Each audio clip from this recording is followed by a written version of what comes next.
Why is it so hard to stay healthy? Why do we wake up every day feeling like shit? Our mind is cluttered, our body is bloated, and there's always some extra part here and a missing part there. That was pretty much my entire 20, okay? And it was really frustrating to me that the research keeps changing, there's so many different opinions, and somehow it always felt like I was too broke to be healthy. Why is it an uphill battle just to take care of ourselves? Well, fast forward to today, I'm extremely happy with my body. I have permanently quit the gym and I am not counting macros.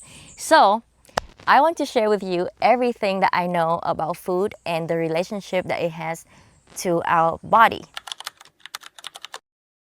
Everything that you eat literally breaks down to become the building blocks that build your cells, which then builds your organs and your tissues, and it builds your body. It builds you.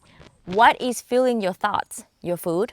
What is giving you ideas and helping you make decisions in your life? Your food. What is helping you nurture the relationships that you have with your loved ones? Your food. I cannot believe that it took me this long to finally understand the saying, you are what you eat. Because literally, your food becomes you. The healthiest food you can eat is the food that you grow. Here's why. Well, number one, freshly picked food is the freshest thing that you can ever eat. That's when most of the nutrients are most available to you and your body. And number two, you're not spraying your food, you're not putting synthetic fertilizer in there, you are not exporting and packaging it, which means your food contains no chemicals. Have you ever listened to a song or looked at a piece of art and you just get all these feels and it makes you want to cry? It moves you in some weird, mysterious way. Well, the reason is because the artist has put his or her energy into their art. Through that medium, which is their creation, you are receiving that energy, and that is what moving you. That's what you're feeling. It's the same thing with your food. And so you have to realize that when you're eating your food, it's not just about what you're eating. It's not about what the food is. It's about how that food was grown and cared for. Imagine a basil plant that you are planting and you look at its leaf, you take care of it, you pick up the withered part, you stare at it every day, you water it, you give it so much love and attention. All of that energy that you're putting into your plant is going to come back into your body in the form of food. But it doesn't mean that we have to go and buy a farm. Okay, maybe I did that because I'm so extra. It really just means that you can start growing some food, and when you grow a basil or you grow like an oregano, take the time to look at it. Really look at the food that you literally took care of. Honor it. See that it's not just food, it's medicine. And just adding 1 or 2 leaves into your day every day is making a difference. This is a big one because I had to live with this for a long time. First of all, I think we can all agree that it's fucking crazy we have to pay extra money to eat less poison. I am aware that the term organics is used very loosely these days, and this has a lot to do with like the money spent and getting the certification and all that stuff, and there are all kinds of loopholes that get around it. But it doesn't mean that it's not worth it. The traditional farming practice in our society is so fucked because it's not really focused on growing the food, it's focused on mass producing profits.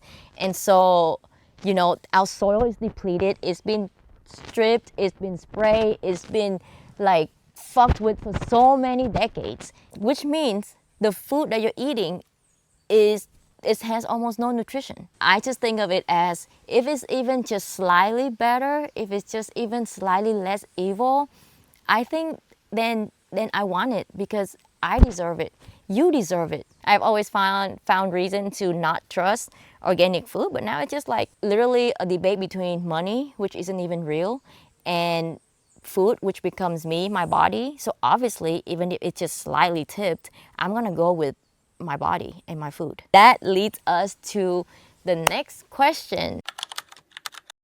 Of course, now that we know how much food affects our body, and we know that the best food is not organic food, it's homegrown food, we can start growing some some food, we can have a small garden where we can just eat fresh basil and oregano and thyme and arugula. And if we can just do that, it's already making a huge difference on our health.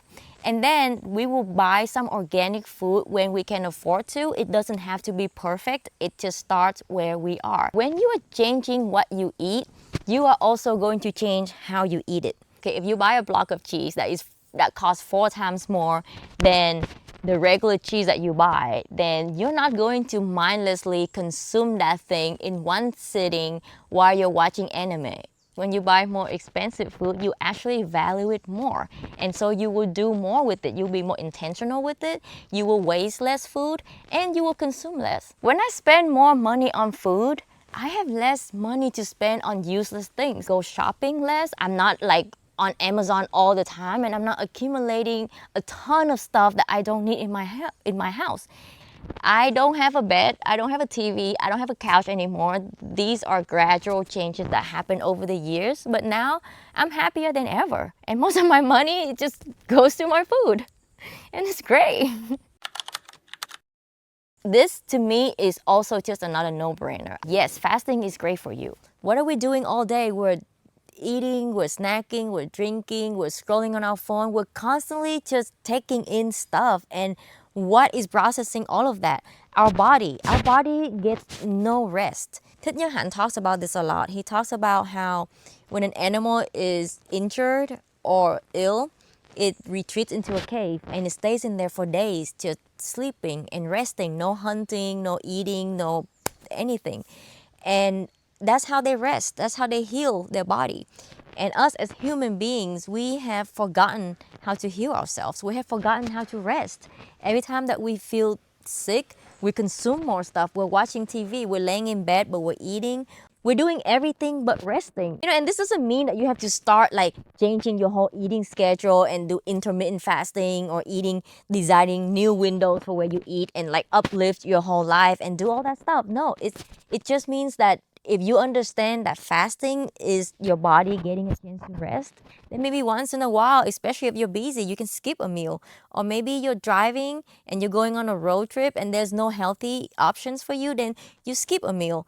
Just knowing that it's good for you, you're just gonna be more prone to find the time to do it. And honestly, why are we not talking about the fact that we save so much money when we're fasting? That literally is being healthy on a budget. I think because it's so helpful and it's free, that's probably why there is such a controversial or so many different counteracting debate around it, is because some people don't like the fact that we could heal ourselves for free, so they have to create some friction. This one I'm throwing in here as a bonus because this is something that I used to struggle with a lot. I used to believe that if I don't go plant-based, I am not doing my part in saving the planet. So if you're feeling the same way, please, please, please take this out of your head. There is not one right way to live. You can do so many different things to help the planet. And it's not about like one specific diet. It's about how is the food raised? Is it raised or grown with intention, with care, with love? All of those things help the planet. So you're better off supporting somebody who's taking the time to grow their food intentionally than just saying, oh, I'm going to be on a plant-based diet from some company who's just like spraying and putting all kind of stuff into the soil. That's not helping our planet either. My number one tip for eating healthy on a budget is please, please, please get into drinking tea. Please, like, come on, like tea is its own thing, okay? Tea is a miracle. It's concoction, it's witchcraft. It's just you're making your own potion to feed your body every single day. There is so much more than black tea and green tea, okay? Like, stop. Anything that is edible, that is a plant that you can boil up and you can drink is a tea. And you can experiment with so many different types of tea. You can just enjoy drinking a leaf that you put into your hot water. We talked about how good it is to consume food that we are growing ourselves. Tea is the easiest way for you to consume your plants. Grow something edible and try to make tea with it. And there are things that grow all around us, like dandelion is edible and it's great for you. You can make a tea with that. And if you don't like how it tastes, then you can throw it into your black tea or your green tea. Drinking tea is so amazing. Okay, the second tip I have for you is your seasoning. So I want you to open your cupboard and separate all of your sauces from your seasoning. Sauces are not seasoning, okay? Seasoning are things like paprika, garlic powder, onion powder, cumin seeds, turmeric powder. All of those things are plant-based and they are great for you.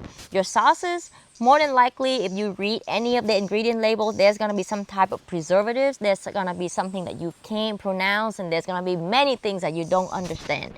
Keep your sauce use to a minimum.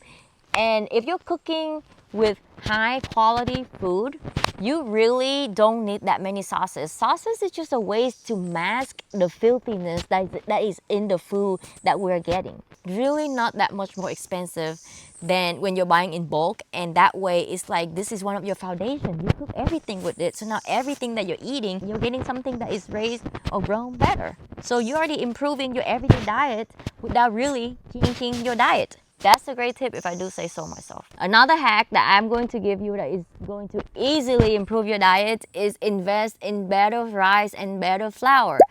Believe me, when I first started buying regenerative, organic rice and flour, I could hear my Asian ancestors screaming because it cost so much more than the regular stuff, okay? But think about it this way, it's such a big part of your diet, whether it's bread or it's rice, that if you can just change this one thing, just invest in this one thing, then you can stop thinking about all the other things, and you can remember that every day your diet is already getting better without you really having to change what you're eating. I eat so much rice every day, and just knowing that the rice I eat is of the highest quality that I can find, I already feel better.